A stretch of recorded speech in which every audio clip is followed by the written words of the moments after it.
I'm Charlotte Michaluk from Titusville, New Jersey. My project is simulating slipping snails, mitigating climate change and ocean-borne invasive species transport with biomimicry.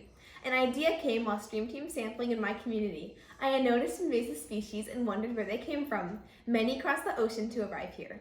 I researched and learned that cargo ships rely on anti-fouling coatings to prevent growth of aquatic organisms on their hulls in order to minimize fuel consumption, an engineering challenge that also helps limit climate change. As a PADI certified dry suit scuba diver, I spend as much time as I can observing aquatic organisms. Hello, Jasmine. And I wondered, why is it that I beachcombed a light bulb with barnacles on it, yet I have never seen a barnacle growing on a fish? It turns out this is a very important question, not only for Jasmine here, but for our global shipping industry, which moves 90% of global trade on approximately 100,000 cargo ships. Like this one I built, but bigger. I researched and learned that many species evolved chemical and structural strategies to avoid biofouling, from glycoprotein slimes on scaled fish to tooth-like denticles on sharks. These materials also limit drag from surface friction, allowing fish to move with great speed and efficiency.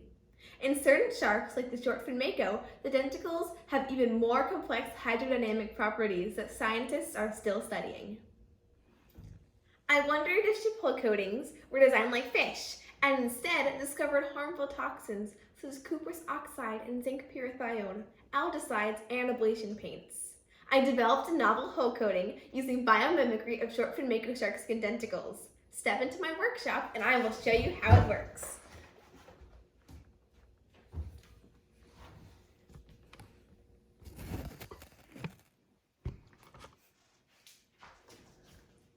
I developed a process to formulate a polymer composite material with two common polymer systems, polydimethylsiloxane, or PDMS, and polyethylene terephthalate, or PET. I tested PET flake size to the denticles of 3 fast-swimming sharks. These are small, we're talking tenths of a millimeter long, or the diameter of a few human hairs.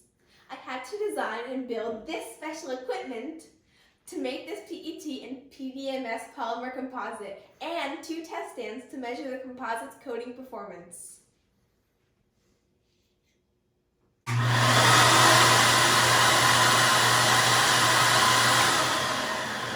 I tested hull adhesion and optimized design iterations using a Feisted snail biological model in a water tunnel. I measured frictional drag by flowing a known volume of water across a test substrate on an inclined plane and measuring changes in force with a highly precise scale. I created 3D engineering models for use in computational fluid dynamics analysis. Variations in surface chemistry and geometry were compared and optimized for polydimethylsiloxane with encapsulated polyethylene terephthalate denticles. Let's take a look. I found that my new polymer composite coating with biomimicry based on shortfin mako shark denticles decreases frictional drag between ship hulls and water, which contributes to 90% of cargo ship fuel consumption. Comparing a biofouled surface to a non-biofouled surface with the new composite coating showed a 12% decrease in friction. If this result were to scale up to the global cargo shipping fleet, it would mean a climate change impact equivalent to taking 1.9 million cars off the road. This is important because cargo ships burn the dirtiest heavy fuel oil and engines the size of houses, producing more carbon emissions than any other fuel oil and creating 4% of climate change emissions.